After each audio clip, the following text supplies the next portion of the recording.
High court Vinay ಕುಲಕರ್ಣಿಗೆ ಜಾಮೀನು ಕೊಟ್ಟ ಮಾತ್ರಕ್ಕೆ ಅವರು ನಿರಾಳರಾಗಬೇಕಿಲ್ಲ ಅಂತ ವಕೀಲ ಕಿರಣ್ ಅವರು ಅಭಿಪ್ರಾಯವನ್ನ ಕೂಡ ವ್ಯಕ್ತಪಡಿಸಿದ್ದಾರೆ.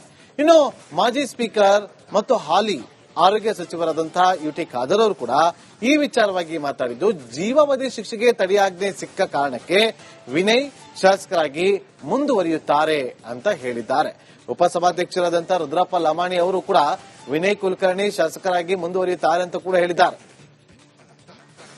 ಟೆಂಪ್ರರಿ ರಿಲೀಫ್ ಏನಂತ ಹೇಳಿದ್ರೆ ಅವ್ರಿಗೆ ಏನು ಸಜೆ ಆಗಿದೆ ಮತ್ತೆ ಅವ್ರಿಗೆ ಅಧೀನ ನ್ಯಾಯಾಲಯ ಏನು ಅವ್ರಿಗೆ ಶಿಕ್ಷೆ ಕೊಟ್ಟಿದೆ ಅದನ್ನ ತಾತ್ಕಾಲಿಕವಾಗಿ ತಡೆ ಕೊಟ್ಟಿದೆ ಹೊರತು ಅದರಿಂದ ಅವರು ಮುಕ್ತಿಗೊಳಿಸಿಲ್ಲ. ಏನ್ ವಿಚಾರ ಅಂದ್ರೆ ನೆಕ್ಸ್ಟ್ ಈಗ ತಡೆ ಕೊಟ್ಟಿರೋದನ್ನ ನಮ್ಮ ಪೊಲೀಸ್ನವರು ಸುಪ್ರೀಂ ಕೋರ್ಟ್ಗೆ ಏನಾದ್ರು ಅಪೀಲ್ ಹೋಗಿ ಅಲ್ಲೇನಾದ್ರೂ ಕೊಟ್ಟಿರುವಂತ ತಡೆಯಾಗ್ಲೇ ವೆಕೇಟ್ ಆಯ್ತು ಅಂತ ಹೇಳಿದ್ರೆ ಅವರು ಅಲ್ಲೇ ಇರಬೇಕಾಗ್ತದೆ. ಮತ್ತೆ ತಾವು ಕೇಳಿರೋ ಪ್ರಶ್ನೆ ಏನು, ಈಗ ಅವ್ರನ್ನ ರಿಲೀಫ್ ಸಿಕ್ಕಿರೋ ಕಾರಣಕ್ಕೆ ಅವ್ರೇನೋ ಎಲೆಕ್ಷನ್ ಕಂಟೆಸ್ಟ್ ಮಾಡಬಹುದಾ? ಕಂಟೆಸ್ಟ್ ಅಬ್ಸಲ್ಯೂಟ್ಲಿ ಮಾಡಬಹುದು. ಕಂಟೆಸ್ಟ್ ಮಾಡಿ ಒಂದು ತಿಂಗಳಾಗಿ MLA ಏನಾರಾಗಿ ಒಂದು ವಾರ 10 ತಿಂಗಳಾಗಿ ಏನಾರು ಅಪೀಲ್ ಏನಾರು ಡಿಸ್ಪೋಸ್ ಆಗಿ ಕನ್ವಿಕ್ಷನ್ ಅಪೀಲ್ಡ್ ಆಯ್ತು ಅಂದ್ರೆ ಮತ್ತೆ ಡಿಸ್ಕ್ವಾಲಿಫೈ ಆಗ್ತಾರೆ. ಸೊ ಇದೇನೇ ಇದ್ರು ಯಾವತ್ತಿದ್ರು ಇದೊಂದು ತೂಗು ಕತ್ತಿ ಜೊತೆ ತಲೆ ಮೇಲೆ ತೂಗು ಕತ್ತಿ ಇರೋ ತರ ವಿಚಾರ ಇದು. ಸೊ ಅವ್ರಿಗೆ ಯಾವುದೇ ಬ್ಯಾರಿಕೇಡ್ಸ್ ಇಲ್ಲ, ಕಂಟೆಸ್ಟ್ ಮಾಡಬಹುದು.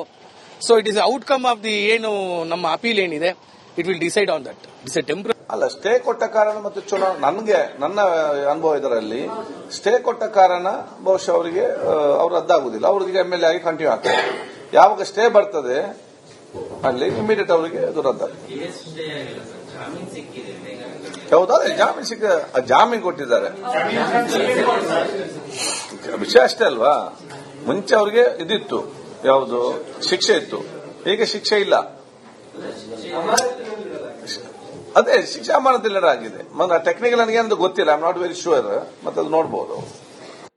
ಅವರಿಗೆ ಹೈಕೋರ್ಟ್ ವಿಧಿಸಿದಂತ ಷರತ್ತುಗಳು ಬಿಟ್ಟು ಮತ್ತೆ ಜಾಮೀನು ಕೊಟ್ಟಿರೋದು ನಮಗೆಲ್ಲ ಸಂತೋಷ ಆಗಿದೆ.